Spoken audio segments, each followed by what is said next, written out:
So now we're going to move into spring, which is a huge, busy time for both the beekeeper and the bees.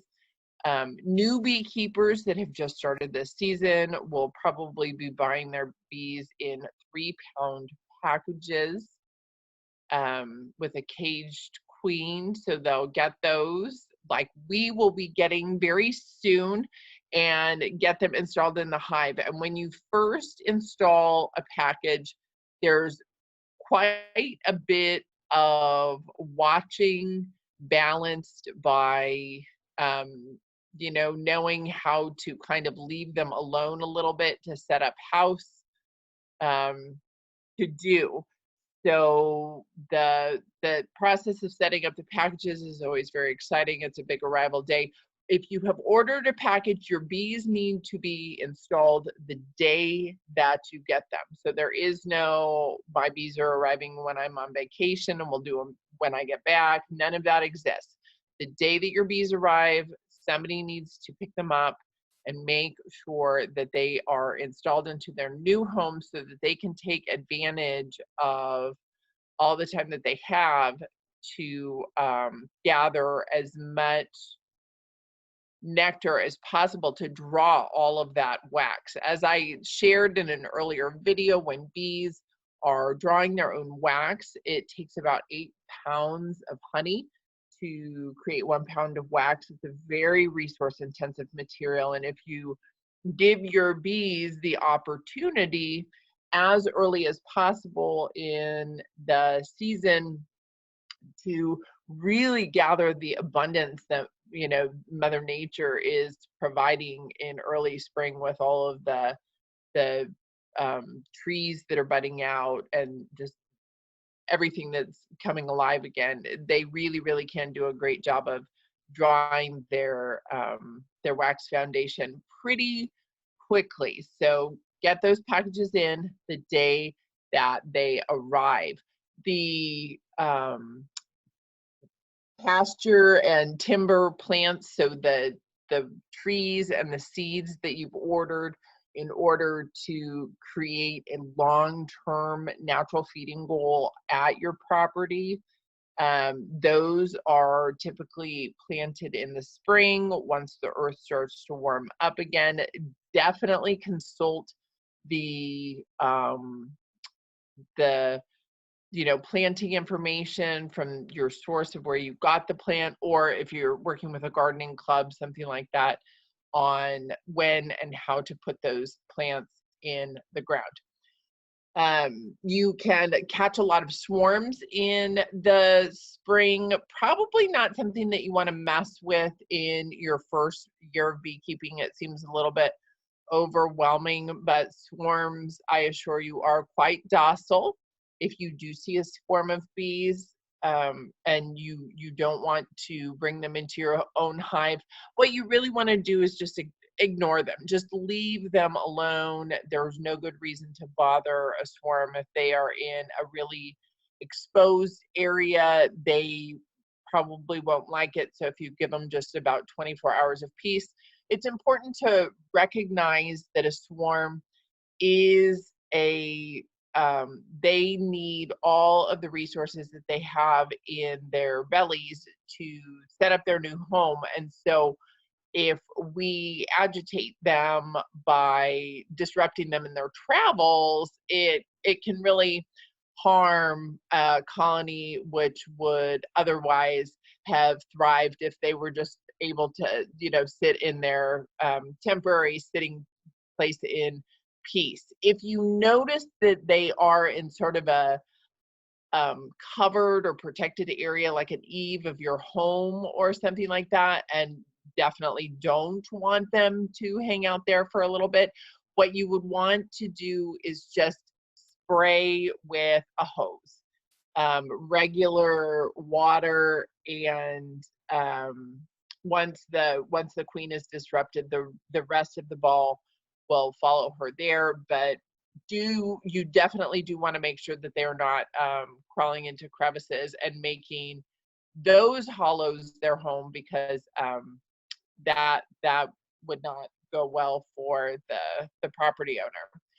And then the other thing that we want to do is, if we already have hives set up that have overwintered and survived overwintering, we want to actively manage the space that they have in the hive. We want to know that there are complete frames that have not been drawn out, that they are going wax and nectar and pollen, because they are going to be so excited when they go out and see that, everything is blossoming again.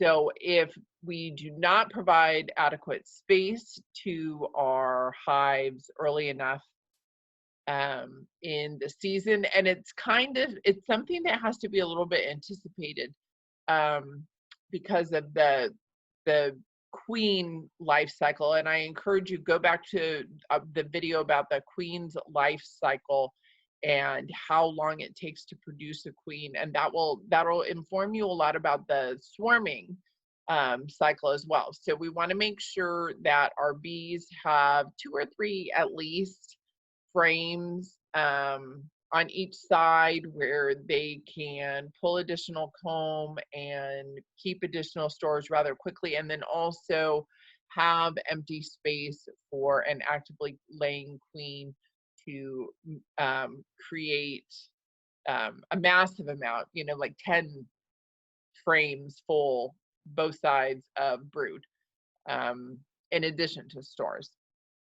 So managing space actively during springtime is important for hives that have been overwintered.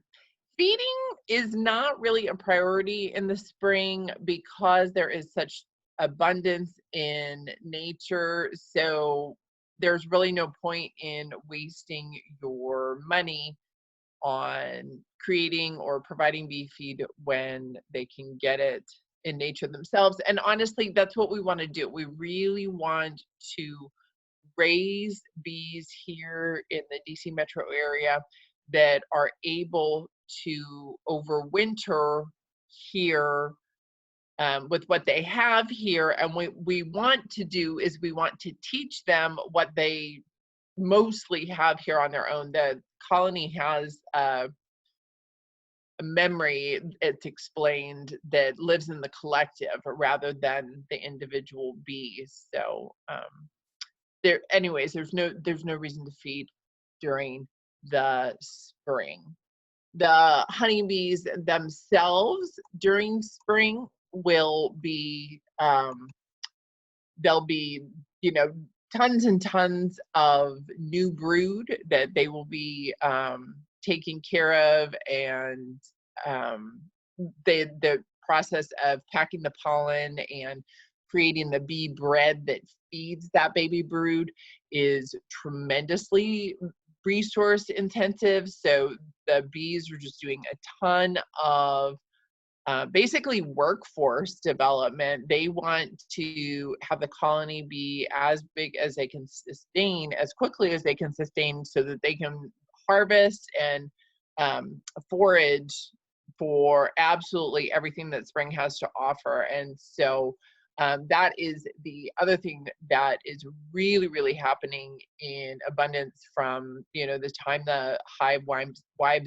warms up in the morning until the hive kind of closes out at night, is that there are foragers out gathering, and they're just bringing in tremendous volumes of pollen and nectar. And sometimes it's really cute. You'll see the bees when they come in, and they are so loaded down with pollen. You can see on their carbicula, it's a little hook on the back leg there.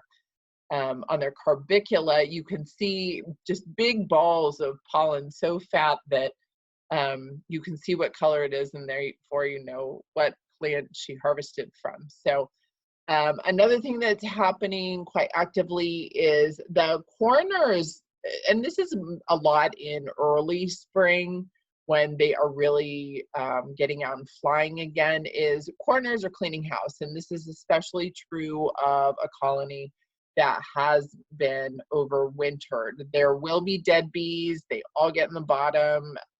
It's carcass and is yucky. The bees want their home to be very clean, so the coroners will remove all of the dead bees as quickly as possible to make sure that their clean and active home is able to rear, again, just lots of baby bees from that colony.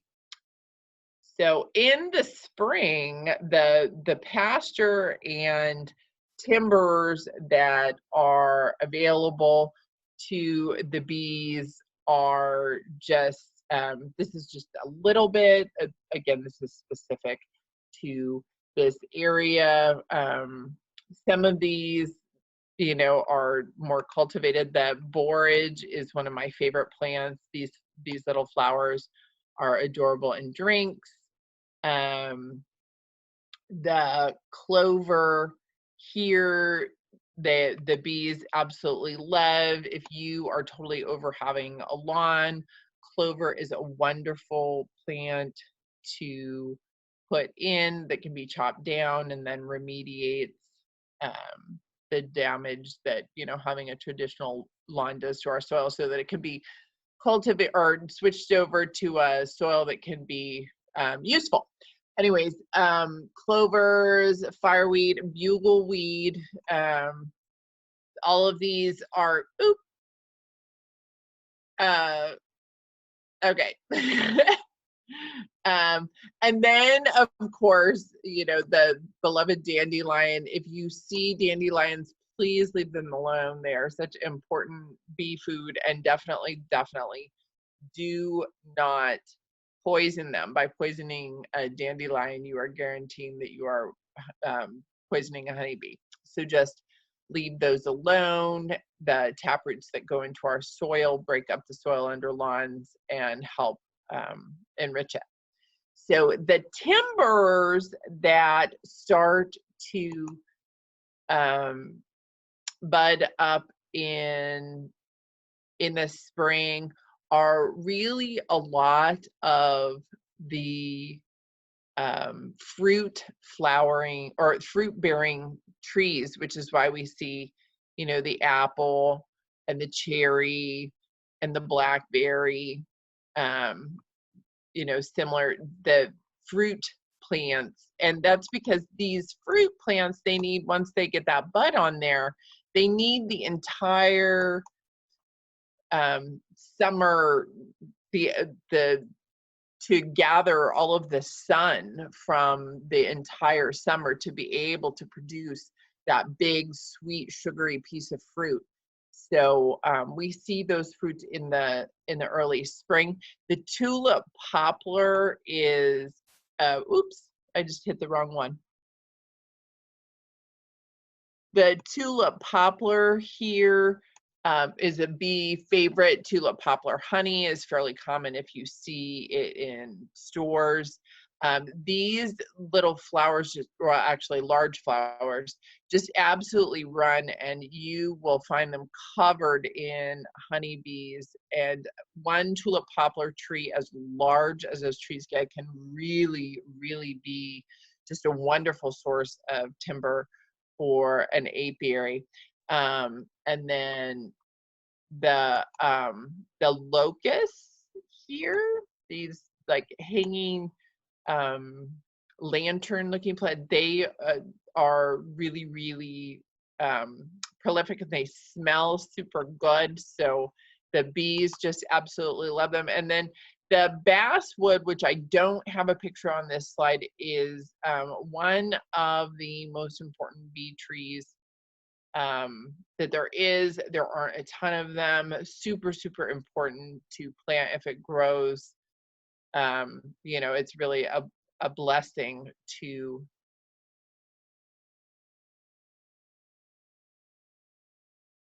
Okay, these are violets and these are spring pasture. Bees really like purple flowers. Let's come over here and look at the dead nettle. This is dead nettle, and this is a good bee pasture. This is sometimes considered a winter bee pasture, and if you see plots of this in your yard, don't mow it down, just leave it for the bees and they will love it. Let's look at some of the trees. So